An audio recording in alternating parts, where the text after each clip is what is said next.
Episode की शुरुआत में हम देखते हैं कि रिचर्ड और उसके साथी स्वान के घर से बाहर आ रहे होते हैं। ऑर्डिनल कहता है कि यदि कोई पूरी यूनिट के पीछे आ रहा है तो अभी तक उन पर हमला क्यों नहीं हुआ है, तो इस पर रिचर्ड कहता है कि मुझे कोई नहीं ढूंढ सकता और तुम जंगलों में थे और नेगली पर अभी उनका ध्यान नहीं गया होगा। फिर रिचर्ड बोलता है कि हमें संचाज और ओरोको को सावधान करना होगा, जिस पर ऑर्डिनल बोलता है कि मैं उनको फ़ोन करता हूँ।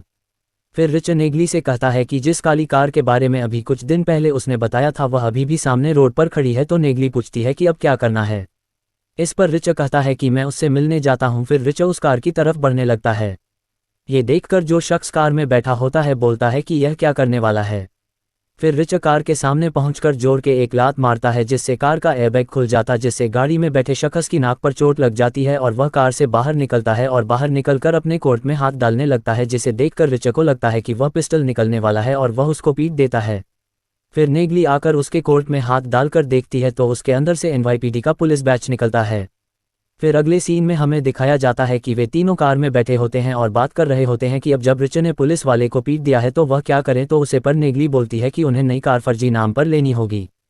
फिर हमें दिखाया जाता है कि उनकी कार के पीछे एक दूसरी कार पीछा कर रही होती है, जिसमें एक आदमी बैठा होता है और वह अपने बॉस को फ़ोन लगाकर बताता है कि कैसे रिचर्ड ने गाड़ी पर लात मार के पुलिस वाले की पिटाई कर दी, और वह बोलता है कि रिचर्ड एक मॉन्स्टर है और उसको काबू में लाने के लिए उसको और आदमियों की ज़रूरत पड़ेगी, जिस पर उसका बॉस बोलता है कि तुम्हें जो करना है वह करो। फिर उन तीनों को एयरपोर्ट पर दिखाया जाता है, जहाँ पर ऑर्डिनल बोलता है कि उसने फर्जी कार का इंतजाम कर दिया है। तभी रिचर्ड को एयरपोर्ट पर अपनी एक पुरानी टीममेट काला डिक्सन मिलती है, जिससे रिचर्ड पूछता है कि वह अंडरकवर काम कर रही है क्या, जिस पर डिक्सन बोलती है कि उसे कैसे पता चला। तो रिचर्ड बोलता है कि यदि वह अंडरकवर जॉब पर नहीं होती तो उसने अभी तक उन लोगों को कांटेक्ट कर लिया होता।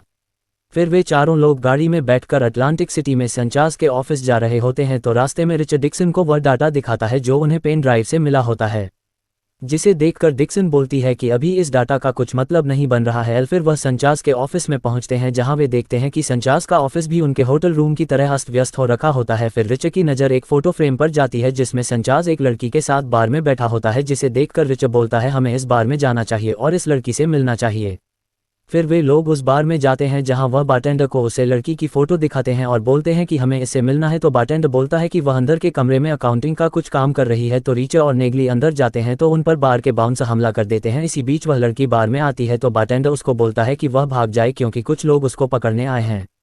तो जब वह भागती है तो बाहर उसको ओरानियल और डिक्सन पकड़ लेते हैं और अंदर लिए आते हैं। फिर रिचर्ड और उसके साथी बताते हैं कि वह संचाज के दोस्त हैं, तो इस पर बार वाले उनसे माफ़ी मांगते हैं और बताते हैं कि कुछ दिन पहले एक खतरनाक आदमी जिसके चेहरे पर निशाना बना हुआ था वह संचाज और ओरोको के बारे में पूछ रहा था। फिर वह लड़की बताती है कि आखिरी बार जब संचाज उसके साथ था तो उसने ये बोला 650 के, पर इसके बाद वह हड़बड़ी में चला गया और तब से उसका कुछ पता नहीं है।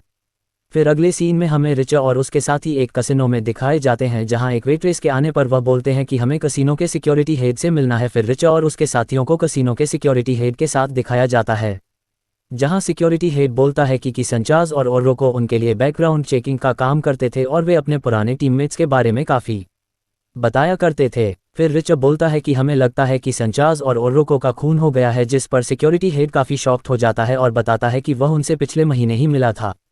फिर रिचर्ड उससे पूछता है कि 650 के, पर इससे कुछ उसको याद आता है। तो सिक्योरिटी हेड बोलता है नहीं, हमारी बुक सही है। फिर रिचर्ड पूछता है कि तो उसके कंपीटिटर्स का क्या, तो वह बोलता है कि यह पता लगाने में थोड़ा टाइम लगेगा, तो तब तक वह उन लोगों को रहने के लिए होटल में रूम देता है।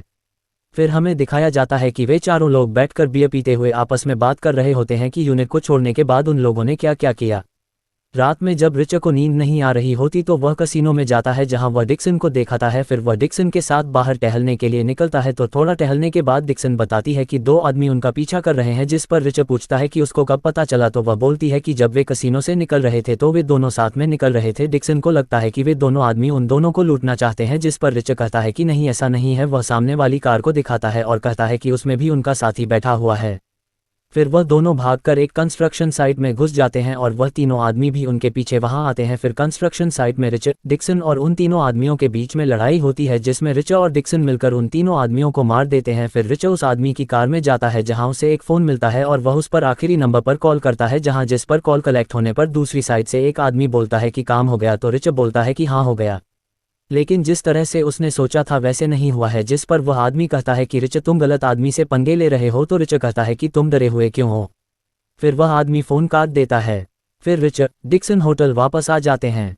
फिर अगले सीन में हमें एक आदमी को कार में बैठे हुए दिखते हैं जिससे एक दूसरा आदमी मिलता है और उसको बताता है कि सारे 650 ट्रक में होंगे और उसको एक जीपीएस रिसीवर भी देता है जिसमें ट्रकों की लोकेशन दिखाई देगी और उसको ट्रकों को एम्बुश करने के लिए एक मैप देता है और बताता है कि एम्बुश करने के लिए 2 सही पॉइंट्स इसमें मार्क किए हुए हैं। फिर वह पूछता है कि इसमें किसी को चोट तो नहीं आएगी, इस पर वह आदमी कहता है कि नहीं, किसी को नहीं आएगी।